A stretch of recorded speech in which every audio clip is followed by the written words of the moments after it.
రాశుల పరంగా ఎలా ఉంటుందండి? సో ఈ సంవత్సరము ఫస్ట్ రాశుల కంటే ముందు మనం మాట్లాడుకోవాల్సింది ఏంటి అంటే ఈ సంవత్సరము రైలు ప్రమాదాలు, అగ్ని ప్రమాదాలు, వాహన ప్రమాదాలు, అలాగే జన సమీకరణలు ఉన్న చోట, భక్తులు గుమిగూడే చోట, జన సాంద్రత ఉన్న చోట, అది సినిమా థియేటర్లు అవ్వచ్చు, భక్తికి సంబంధించిన ఏరియా అవ్వచ్చు, సో మార్కెట్లు అవ్వచ్చు, మాల్స్ అవ్వచ్చు, వాటిల్లో పెను సంచలనాలు ఈ సంవత్సరం జరిగే అవకాశాలు ఉన్నాయి. ఆర్థిక నష్టము అంటే ఆస్తి నష్టము, జన నష్టము ఉండేటువంటి అవకాశాలు ఉన్నాయి.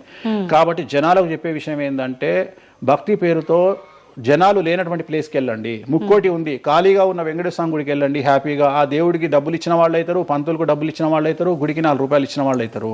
అట్లనే జనాలు లేనటువంటి ప్లేసుల్లో పుష్కరాలకు వెళ్ళండి ఈ సంవత్సరము. సో జన సాంద్రత ఉన్నటువంటి ప్రదేశాలను ఈ సంవత్సరం అవాయిడ్ చేయడానికి ప్రయత్నం చేయండి. సో టూర్లు మ్యాక్సిమం అవాయిడ్ చేయండి. ఈ సంవత్సరము లోయ ప్రాంతాలలో, కొండ ప్రాంతాలలో, నదీ పరివాహక ప్రాంతాలలో పెను సంచలనాలు నమోదయ్యే అవకాశం ఉంది. టూరిస్టు ప్రాంతాలలో కూడా ప్రాబ్లమ్స్ ఉంటాయి. ఈ సంవత్సరం భారతదేశంలో కొన్ని ప్రదేశాల్లో మత కల్లోలాలు రేగేటువంటి అవకాశం కనిపిస్తూ ఉంది, కర్ఫ్యూ విధించేటువంటి అవకాశం కనిపిస్తూ ఉంది. సో ఇవన్నీ కూడా ఈ సంవత్సరం చాలా తీవ్రంగా ఉండబోతా ఉన్నాయి. సో జాగ్రత్తలు వహిస్తే మంచిది.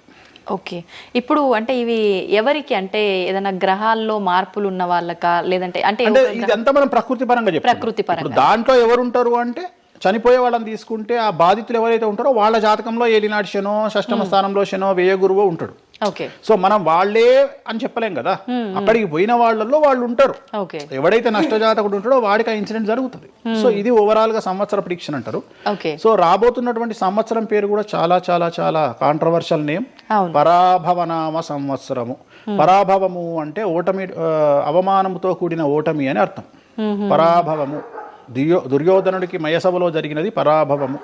సో అలాంటి పరాభవము ఎవరికి జరుగుతుంది అంటే ఎవరి జాతకంలోనైతే ఏలినాటి శని ఉందో, 6వ స్థానంలో శని ఉన్నాడో, 8వ స్థానంలో శని ఉన్నాడో, 12వ స్థానంలో గురువు ఉన్నాడో వాళ్లకు ఈ సంవత్సరం సంచలనాలు ఉండబోతా ఉన్నాయి. అది మేషరాశి కావచ్చు, మీనరాశి కావచ్చు, సింహరాశి కావచ్చు.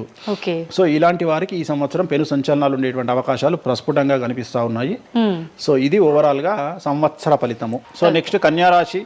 ఈ సంవత్సరం కన్యారాశి వారికి ఇంచుమించు 75% అనుకూలంగా ఉండబోతా ఉంది. శని, అలాగే కుజుడు, రాహువు, కేతువు, గురువు అనుకూలతల వల్ల చాలా చాలా అనుకూలంగా ఉండబోతా ఉంది. ఒకే ఒక్క సమస్య ఈ సంవత్సరం ఉండేది, భార్యాభర్తల మధ్యన ఈగోలు కానీ క్లాషెస్ కానీ వచ్చే అవకాశం ఉంది. సో కాంప్రమైజ్ అవ్వడానికి ప్రయత్నించండి.